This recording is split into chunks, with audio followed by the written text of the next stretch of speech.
বিয়েবাড়িতে খাসির রেজালাটা কিন্তু আমরা অনেক বেশি পছন্দ করি। তো আজকে বিয়েবাড়ির স্টাইলে খাসির রেজালার রেসিপিটা শেয়ার করছি আপনাদের সাথে।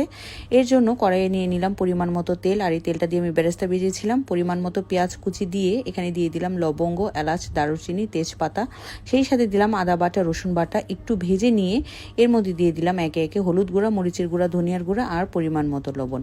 এবার মশলাটাকে খুব ভালো করে কষিয়ে নিব। এখানে আমি শাহি রেজালার একটা মশলা দিয়ে দিচ্ছি, এটা অপশনাল, না দিলেও কোনো সমস্যা নেই।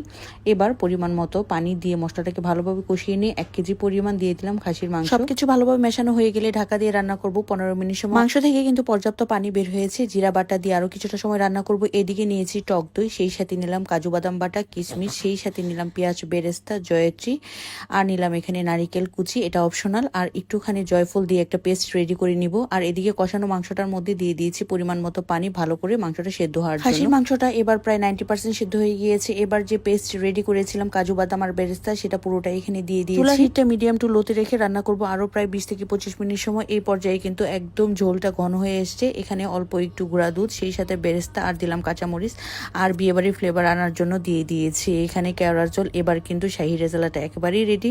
এটা কিন্তু পোলাও দিয়ে খেতে একেবারেই দুর্দান্ত লাগে।